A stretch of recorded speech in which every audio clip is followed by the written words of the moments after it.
Welcome to True Crime Insider, where we delve into the dark depths of human nature.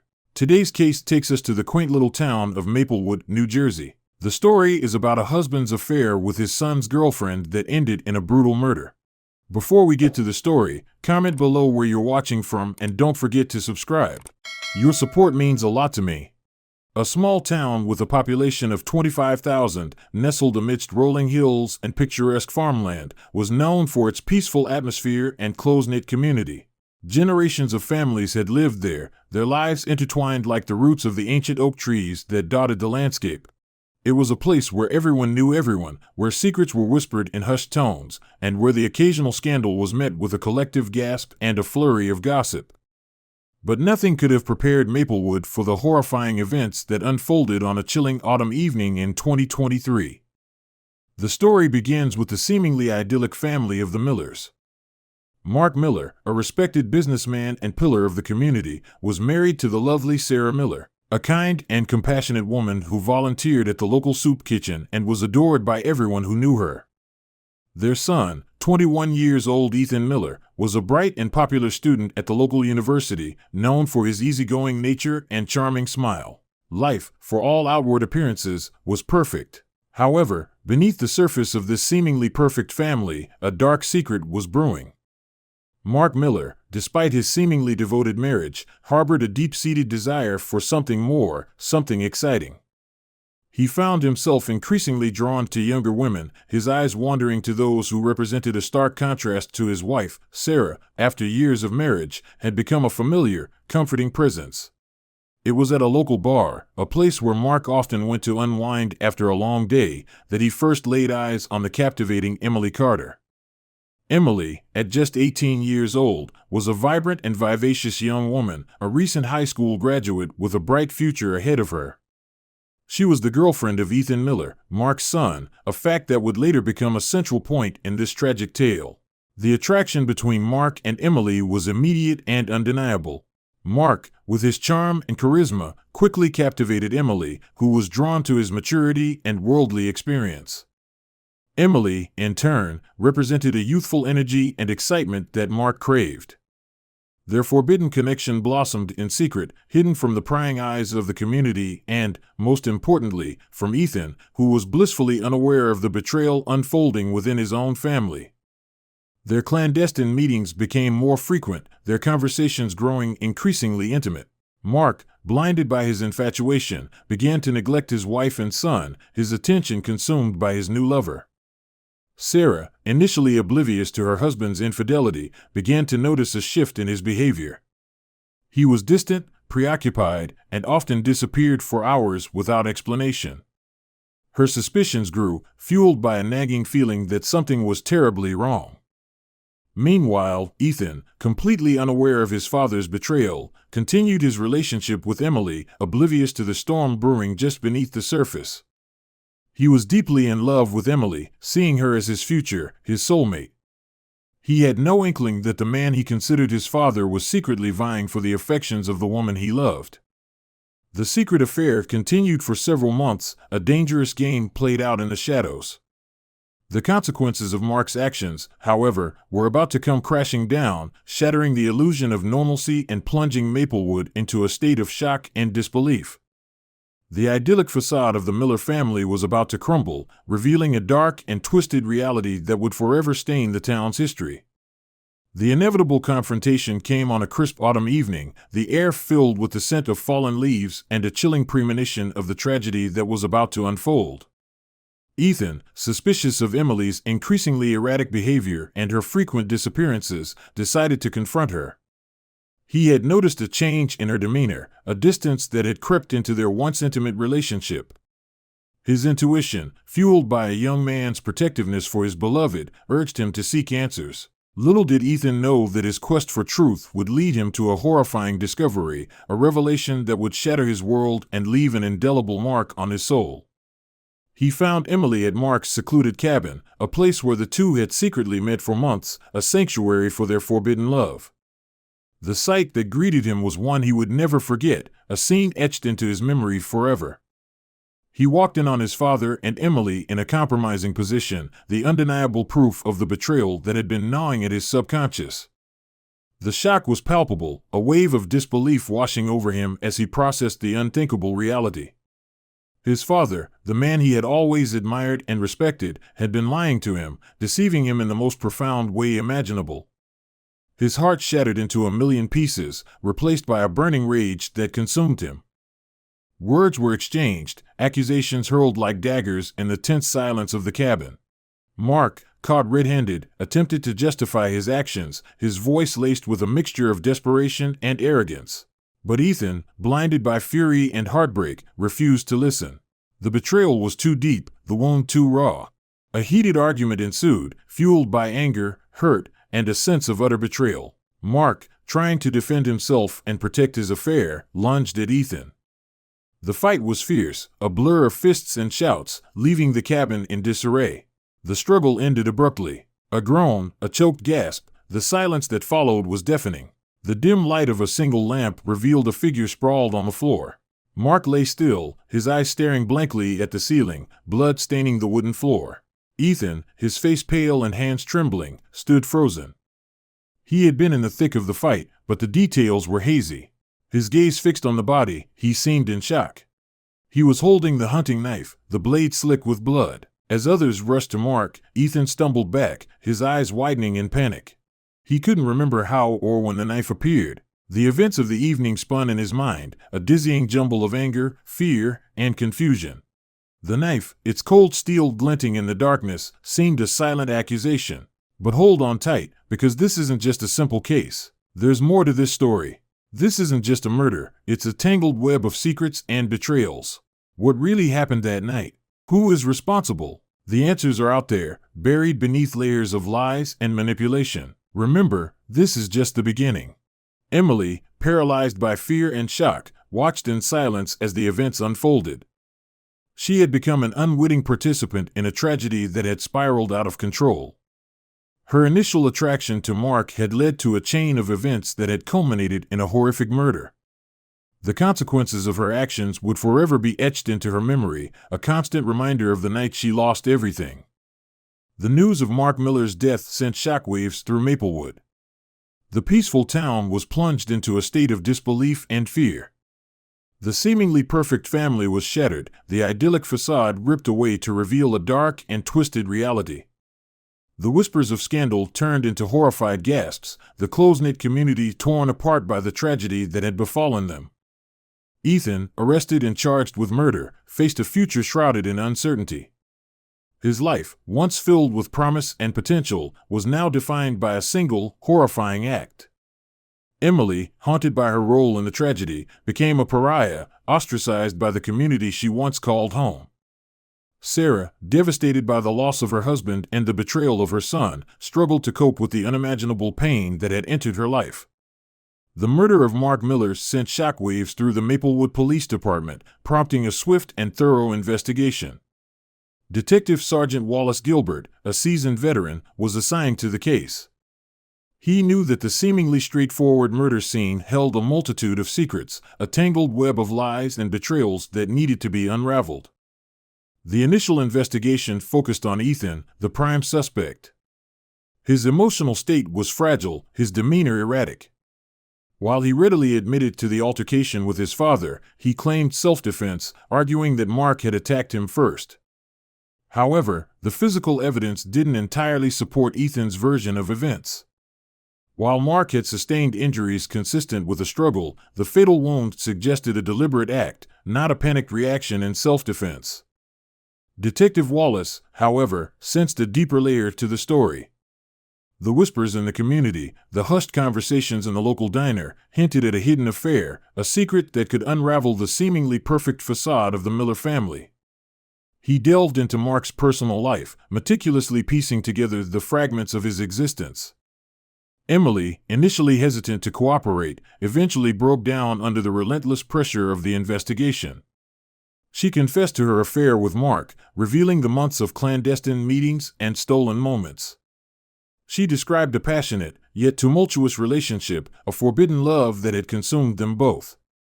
Her testimony painted a picture of a man driven by insatiable desires, a man who had risked everything for a fleeting moment of pleasure. The investigation expanded beyond the immediate circle of the family. Detective Wallace Gilbert interviewed Mark's colleagues, his friends, and even his estranged wife, Sarah. Each conversation revealed a different facet of Mark's personality, a man who lived a double life, a master manipulator who had expertly concealed his true nature. Sarah, initially devastated by Mark's betrayal and Ethan's actions, gradually began to reveal a history of emotional abuse and infidelity. Mark's charm and charisma had masked a darker side, a side that had slowly eroded her trust and shattered her sense of security. As the investigation progressed, Detective Wallace discovered a trail of financial irregularities in Mark's accounts. He had been siphoning money from his company, using it to fund his lavish lifestyle and lavish gifts for Emily. The evidence suggested a pattern of deception, a calculated plan to maintain his double life. The investigation also revealed that Mark had been involved in a series of shady business dealings, some of which bordered on illegal. He had been using his position at the company to gain an unfair advantage, enriching himself at the expense of others. His actions had created a network of enemies, individuals who might have had a motive to harm him. Detective Wallace, however, remained focused on the central issue, Ethan's role in the murder. While the evidence pointed towards a possible motive for others to want Mark dead, the physical evidence and eyewitness accounts strongly implicated Ethan. He faced a difficult decision: pursue the possibility of other suspects or focus on building a strong case against Ethan, a young man who had clearly been driven to a point of desperation. The investigation took a dramatic turn when a witness came forward, a young woman who had seen Mark arguing with an unknown man near the cabin the night of the murder. Her description of the man didn't match Ethan, raising doubts about the sole suspect theory. The investigation expanded once more, a new avenue of inquiry opening up, leading Detective Wallace down a path filled with uncertainty and suspicion. The murder of Mark Miller was far from a simple case of a son killing his father. It was a complex puzzle, a web of deceit and betrayal that stretched far beyond the confines of the Miller family. Detective Wallace knew that the truth was out there, hidden beneath layers of lies and secrets. He was determined to uncover it, to bring justice to Mark Miller and peace to the shattered community of Maplewood. Despite the emergence of the new witness and the expanding scope of the investigation, Detective Wallace Gilbert remained focused on Ethan. The initial evidence, the physical altercation, and Ethan's erratic behavior still pointed towards him as the primary suspect. Wallace believed that understanding Ethan's mindset and the events leading up to the murder were crucial to solving the case. Wallace delved deeper into Ethan's life, interviewing his friends, teachers, and therapists. He discovered a troubled young man, struggling with a tumultuous adolescence marked by his parents' strained relationship and his own feelings of inadequacy. Ethan had always lived in the shadow of his father, a successful businessman who seemed to effortlessly command respect and admiration. Mark's infidelity and the subsequent unraveling of the family had deeply impacted Ethan, creating a sense of betrayal and resentment. The investigation revealed that Ethan had been battling depression and anxiety for several months, exacerbated by the recent discovery of his father's affair. He had confided in his therapist about his feelings of anger and frustration, expressing a desire to confront his father about his actions. The therapist, while concerned about Ethan's emotional state, hadn't anticipated the extent of his distress or the potential for violence. Wallace meticulously examined Ethan's digital footprint, scouring his phone records, social media accounts, and browsing history. He found evidence of Ethan's growing obsession with his father's infidelity, his anger escalating over time. Ethan had been researching self-defense techniques online, and there were several disturbing entries in his journal detailing his fantasies of confronting and punishing Mark. The evidence, while circumstantial, painted a picture of Ethan's gradual descent into a state of emotional turmoil. He had felt betrayed, abandoned, and powerless in the face of his father's actions. His anger and frustration had festered, culminating in a violent outburst that ultimately led to Mark's death. However, Wallace also recognized the limitations of this evidence. It was possible that Ethan's actions were a result of a moment of rage, a desperate attempt to defend himself against a perceived threat. The physical evidence, while suggesting a deliberate act, didn't conclusively rule out the possibility of self-defense. Wallace decided to confront Ethan with the evidence he had gathered.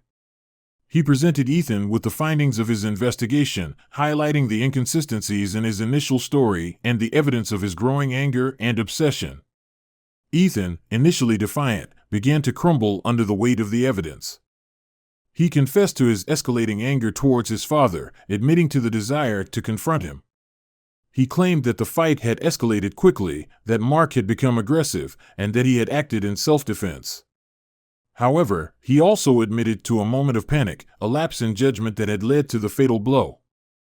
Ethan's confession, while acknowledging his role in the altercation, didn't provide a clear picture of intent. It was a complex mix of self-defense and a moment of uncontrolled rage. Wallace knew that this confession, while significant, wasn't enough to secure a conviction. He needed more evidence, a definitive proof of Ethan's intent to kill his father. The investigation continued, with Wallace focusing on the details of the altercation, attempting to reconstruct the events of that fateful night. He interviewed the forensic team, meticulously reviewing the crime scene photos and the autopsy report. He sought expert opinions on the nature of the fatal wound, attempting to determine whether it was consistent with Ethan's claim of self-defense. The pressure mounted on Wallace. The community was divided, some believing Ethan was a victim of circumstance, others convinced of his guilt. The media frenzy surrounding the case intensified, fueling speculation and fueling public opinion. Wallace knew that he had to tread carefully, ensuring that the investigation remained objective and unbiased. While Ethan's confession provided a crucial piece of the puzzle, Detective Wallace couldn't ignore the lingering doubts and the emergence of the new witness, Sarah. Sarah's testimony, though vague, hinted at a possible second individual involved in Mark's death. Wallace realized that dismissing her account, especially given the complexity of Ethan's confession, would be a grave mistake. He revisited Sarah's statement, meticulously examining every detail. She had described a figure lurking in the shadows, a person who seemed to be observing the altercation between Ethan and Mark. She couldn't provide a clear description, but her insistence on the presence of a second individual demanded further investigation. Wallace began to explore the possibility of a conspiracy, a scenario where Ethan might not have been acting alone. He re-examined the crime scene photos, searching for any evidence that could support Sarah's claim. He discovered a faint footprint near the back entrance of the house, a footprint that didn't match Ethan's shoe size. This discovery reignited his hope and shifted his focus towards the possibility of a second suspect. Wallace's team began a thorough investigation into Mark's life, scrutinizing his business dealings, his personal relationships, and any potential enemies he might have had. They discovered that Mark had been involved in a contentious business dispute with a rival company, a dispute that had escalated in recent months. The rival company's CEO, a man named Richard Hayes, had a reputation for ruthlessness and a history of using underhanded tactics to achieve his goals. Hayes's name surfaced again when Wallace reviewed Mark's phone records. There were several missed calls and text messages from an unknown number, which, upon further investigation, were traced back to a burner phone registered in a nearby town. Wallace's team obtained a warrant to track the phone's location and discovered that it had been in the vicinity of Mark's residence on the night of the murder. The investigation into Hayes revealed a pattern of intimidation and threats directed towards Mark in the weeks leading up to his death. Hayes had allegedly threatened to ruin Mark's business and his reputation if he didn't back down from the contentious deal. Wallace's team also discovered that Hayes had a history of employing individuals with criminal backgrounds to carry out his dirty work. The pieces began to fall into place. It was possible that Hayes had hired someone to eliminate Mark, and Ethan, caught in the crossfire, had become an unwitting participant in the crime. The faint footprint at the crime scene could belong to Hayes's hired hand, and Sarah's vague description of a shadowy figure could be a glimpse of this unknown individual. Wallace decided to confront Hayes with the evidence he had gathered. He presented Hayes with the phone records, the evidence of the threats, and the information about his history of using violence to achieve his goals. Hayes, a master manipulator, denied any involvement in Mark's death, claiming that the accusations were baseless and driven by a desperate attempt to shift the blame from Ethan. However, Wallace was not easily swayed. He knew that Hayes was a dangerous individual, capable of orchestrating a complex scheme to eliminate his rival. He pressed further, hoping to uncover the identity of the hired hand and establish a concrete link between Hayes and the murder. The investigation intensified, with Wallace's team focusing on identifying the individuals connected to Hayes and tracing the burner phone's movements. They discovered that the phone had been used to make several calls to a known associate of Hayes, a man named Victor, who had a criminal record and a reputation for violence. Victor became the prime suspect in the conspiracy theory. Wallace's team began surveillance on Victor, hoping to gather enough evidence to link him to the crime scene and the murder weapon. The pressure mounted as Wallace navigated a complex web of lies, deceit, and hidden agendas. He knew that uncovering the truth about Mark's murder would require a delicate balance of evidence and intuition, a delicate dance between justice and the intricate machinations of a ruthless businessman. The focus of Detective Wallace's investigation sharpened on Victor, the suspected hired hand of Richard Hayes. Surveillance on Victor revealed a pattern of secretive meetings, late-night drives, and frequent visits to a secluded warehouse on the outskirts of town. The warehouse, a known hub for illicit activities, became a prime target for Wallace's team. They obtained a warrant to search the warehouse, hoping to find evidence linking Victor to Mark's murder. The search yielded a significant breakthrough, a blood-stained crowbar, a tool similar to the one used to inflict the fatal blow on Mark. DNA analysis confirmed the presence of both Mark's and Victor's blood on the crowbar, solidifying Victor's connection to the crime scene. Wallace's team also uncovered a series of coded messages exchanged between Victor and Hayes, hinting at a clandestine deal involving Mark's elimination. The messages, though cryptic, revealed a clear motive for Hayes' involvement, a desperate attempt to secure a lucrative business contract that Mark was poised to win. Confronted with the mounting evidence, Victor cracked under pressure. He confessed to his involvement in Mark's murder, revealing that Hayes had offered him a substantial sum of money to eliminate Mark. Victor detailed how Hayes had provided him with the weapon and instructed him to wait near Mark's residence, observing his movements. He admitted to witnessing the altercation between Ethan and Mark and taking advantage of the chaos to strike Mark with the crowbar.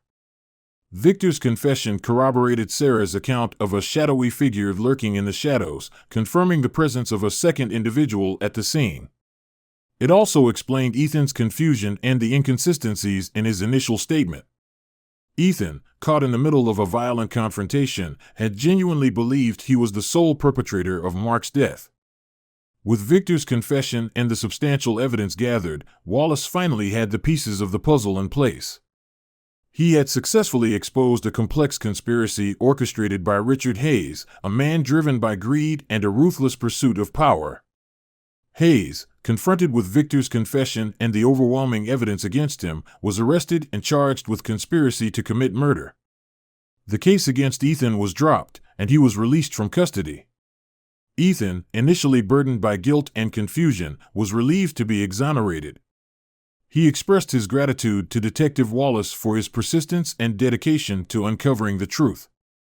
The conviction of Richard Hayes and Victor seemed to bring a sense of closure to the tragic case of Mark's murder. However, Detective Wallace couldn't shake the feeling that there was more to the story. The coded messages recovered from the warehouse, though partially deciphered, hinted at a larger, more sinister operation. The phrase "the Raven" kept recurring, appearing alongside cryptic symbols and numbers that seemed to point towards a clandestine organization. Driven by his intuition, Wallace delved deeper into the decoded messages, meticulously analyzing every detail. He discovered that the Raven was not just a code name but a reference to a shadowy organization involved in various illicit activities, including arms dealing, human trafficking, and espionage. Hayes and Victor were merely pawns in this larger game, unknowingly entangled in a web of international intrigue. Wallace's investigation led him to a network of offshore accounts and encrypted communication channels, all linked to the Raven. He discovered that Hayes and Victor were tasked with eliminating Mark as part of a larger scheme to stifle a rival organization vying for control of a valuable resource, a revolutionary energy source known as Project Phoenix. The revelation of Project Phoenix sent shockwaves through the investigative team. It was a top-secret initiative developed by a consortium of global corporations, promising a clean and sustainable energy solution. Mark, a renowned environmental activist, had been investigating the project, uncovering evidence of its potentially devastating environmental impact. His relentless pursuit of the truth had made him a target for the Raven, who sought to silence him and maintain control over the lucrative project. Wallace's investigation took him across continents, following a trail of cryptic clues and shadowy figures. He collaborated with international law enforcement agencies, sharing intelligence and piecing together the fragmented puzzle. The trail led him to a remote island nation, a known haven for illicit activities, where the Raven had established a secret research facility. The facility, hidden deep within a dense jungle, served as the nerve center for Project Phoenix. Wallace's team, with the assistance of local authorities, infiltrated the facility, uncovering evidence of unethical experimentation and environmental damage caused by the project. They also discovered a hidden chamber containing a vast archive of classified documents detailing the organization's nefarious activities and its global network of collaborators. The evidence gathered at the facility solidified Wallace's suspicions about the Raven. The organization, far from being a mere criminal enterprise, was a sophisticated and well-funded network with deep-rooted connections within the global power structure. They operated under the guise of philanthropy and technological advancement, while secretly manipulating governments and exploiting vulnerable populations for their own gain. The exposure of the Raven and Project Phoenix sent shockwaves through the international community. Governments scrambled to address the implications of the organization's activities, while environmental groups rallied against the project's devastating impact. The case, which began as a seemingly isolated murder, had evolved into a global crisis, exposing a hidden world of corruption and deceit. With the evidence gathered from the remote island facility, Detective Wallace and his international collaborators launched a coordinated operation to dismantle the Raven and bring its leaders to justice. The operation, codenamed Phoenix Down, involved simultaneous raids on key locations across the globe, targeting the organization's financial hubs, communication networks, and key personnel. The arrests began with a series of dawn raids on luxurious villas and hidden underground bunkers, targeting high-ranking members of the Raven. Among those apprehended were several prominent figures in the business and political world, individuals who had skillfully masked their involvement in the organization's nefarious activities. The public was stunned as familiar faces, previously associated with philanthropy and innovation, were revealed as key players in a global conspiracy. The arrest of Dr. Alastair Thorne, the enigmatic mastermind behind Project Phoenix, marked a significant turning point in the operation. Thorne, a renowned scientist with a charming public persona, was the architect of the revolutionary energy source and the driving force behind the Raven's expansion. His capture provided crucial insights into the organization's inner workings and future plans. The swift and decisive actions of law enforcement sent shockwaves through the Raven's network. Communication channels went silent, and the organization's intricate web of influence began to unravel. Collaborators, fearing exposure and prosecution, started cooperating with authorities, providing valuable information that further crippled the organization's operations. The arrest of the Raven's leadership triggered a domino effect, leading to the dismantling of the organization's infrastructure. Offshore accounts were frozen, encrypted communication channels were intercepted, and hidden research facilities were shut down. The organization's global network, once seemingly invincible, crumbled under the weight of coordinated international pressure. The trials of the Raven's members were closely followed by the global media, highlighting the organization's crimes and the far-reaching consequences of their actions. The evidence presented in court was overwhelming, revealing the organization's intricate web of corruption, human rights abuses, and environmental destruction. Dr. Thorne, facing overwhelming evidence and the prospect of a lengthy prison sentence, eventually confessed to his role in Project Phoenix and the Raven's criminal activities. The dismantling of the Raven was a monumental victory for law enforcement and a testament to the power of international cooperation. The organization's fall served as a stark reminder that no entity, no matter how powerful or well-connected, is beyond the reach of justice. The arrests and subsequent trials of the Raven's members marked a turning point in the global landscape. Governments began implementing stricter regulations on corporate activities, particularly those involving emerging technologies with potentially harmful consequences. International collaboration on combating transnational crime and corruption intensified, with a renewed focus on dismantling criminal networks operating across borders. The legacy of the Raven served as a cautionary tale, highlighting the dangers of unchecked power and the importance of transparency and accountability in all sectors of society. The case also underscored the crucial role of whistleblowers and investigative journalists in exposing corruption and holding those in power accountable for their actions. Detective Wallace, once a local detective investigating a seemingly isolated murder, became a symbol of perseverance and dedication to justice. His relentless pursuit of the truth, despite facing seemingly insurmountable obstacles, had exposed a global conspiracy and brought down a powerful criminal organization. His actions inspired a new generation of law enforcement officers and instilled a renewed sense of hope in the fight against injustice. The story of the Raven serves as a powerful reminder that even the darkest conspiracies can be brought to light through diligent investigation, international cooperation, and the unwavering pursuit of justice.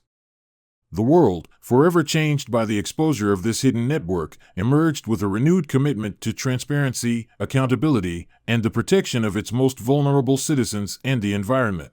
Don't forget to subscribe for more thrilling tales of justice and intrigue, and like this video if you enjoyed the twists and turns. Leave all your thoughts and theories in the comments below. What do you think will happen next? What questions do you have about the Raven and its legacy?